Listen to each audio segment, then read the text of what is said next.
नमस्कार, माझ्या Annapurna recipe channel मध्ये आपले सहर्ष स्वागत आहे। आज मी तुम्हाला नवीन पदार्थ म्हणजे आता एकादश झालेले आहे, द्वादशीला वाघाट हा एक फळ आहे, त्याची भाजी खायची असते। त्यासाठी लागणारा साहित्य दाखवते, ती भाजी करून दाखवणार आहे तुम्हाला। हे वाघाट असते, या फळाचं नाव वाघाट आहे, त्याची भाजी करायची। मी द्वादशीला ह्याची भाजी करून खाल्ली तर असं शास्त्र आहे की आषाढीला किंवा माघवारीला द्वादशीला ह्याची भाजी जर करून खाल्ली तर ह्याच्या उपवास सोडायचा असते, तर ते पोटात गोविंद गोविंद असं म्हणते, असं पूर्वीच्या लोकांचं म्हणणं आहे, म्हणजे महत्व आहे ह्याचं, म्हणून ह्या भाजीला जास्त महत्व आहे। आजही म्हणजे द्वादशीला याच्यावर उपवास सोडायचा असतो। ही भाजी कशी करायची ते मी तुम्हाला आता दाखवते। त्यासाठी काय काय साहित्य लागतं ते दाखवते। हे कांदा आहे, टोमॅटो आहे, चटणी, मीठ, हळद, जिरं, मोहरी, मसाला थोडा घेतलाय, पावडर गरम मसाला, तेल आणि ही तुरीची डाळ भिजवून घेतलेली आहे मी, आणि थोडं पाणी घेतलेलं आहे, कोथिंबीर आहे आणि वाघाट आहे। हे आता मी वाघाट चिरून कुकरमधनं 2 शिट्ट्या देऊन घेणार आहे। आता हा मी कुकरमधलं उघडून दाखवणार आहे तुम्हाला। 2 शिट्ट्या दिलेल्या आहेत चिरून।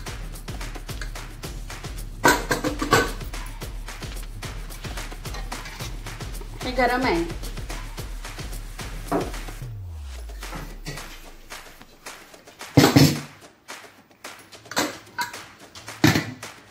त्याच्यात हळद आणि मीठ मी घालून उकडून घेतलेलं आहे। त्याचं पाणी काढून आपण ह्यातल्या बिया काढून घ्यायचं,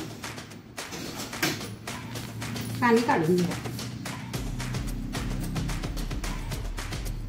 वाघाट्यातलं की नाही मीठ आणि हळद घालून उकडून घेतलेलं आहे, म्हणजे तुरट असते ते, त्यामुळे त्याचा तुरटपणा कमी येतो। आता ह्याच्यात बिया सगळ्या काढून घ्या आपण, नुसती सालं घ्यायची त्याची, अशी नुसती सालं काढून घ्यायची।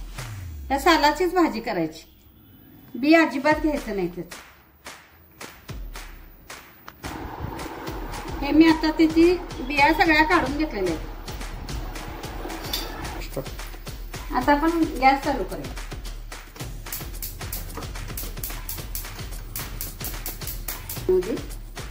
तेल जरा जास्त झालं आपण,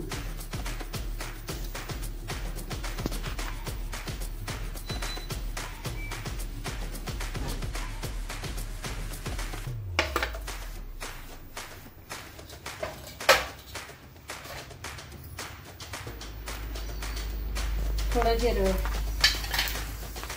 मोहरी,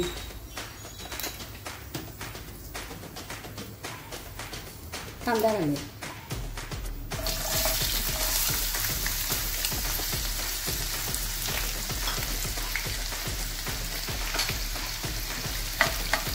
कांदा करपूस कलर भाजू दे।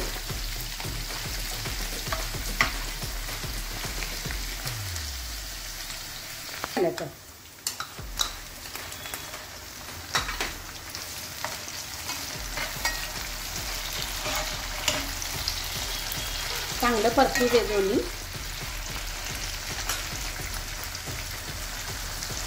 त्यापासून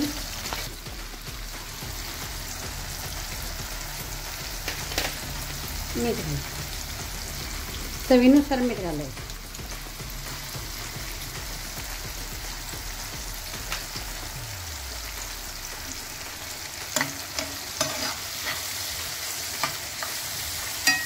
आता कांदा टोमॅटो चांगले भाजलेले आहे, त्यात आपण आता डाळ घालून घ्या।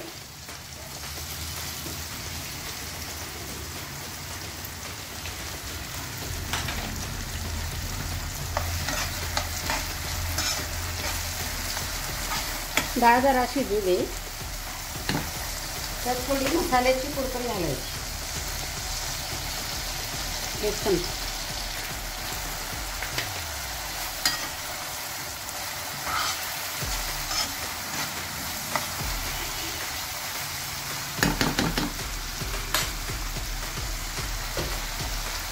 त्यात आपण जराशी डाळ पसरू दे, त्यात आपण वाघाचं नंतर घालायचं।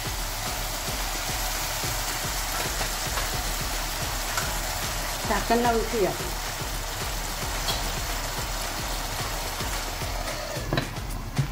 तर डाळ जरा पसरलेली आहे, तर आपण त्यात वाघाट घालू.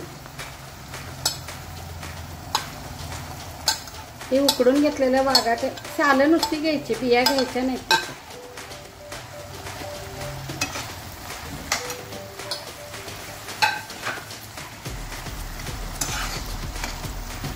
आता ह्याच्यात चटणी घालायची आपण आपल्या आवडीनुसार.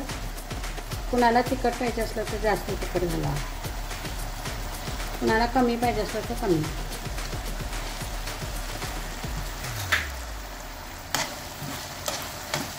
असं घालून हलवायचं.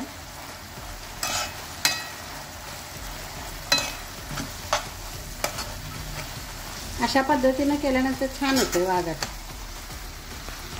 थोडासा पाण्याचा थेंब सोडूया आणि 2 मिनिटं मुरू दे फक्त.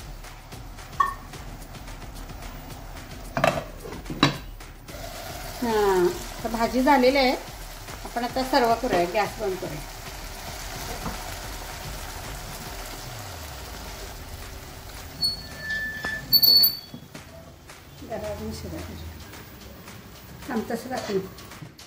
ही रेसिपी आता तयार आहे.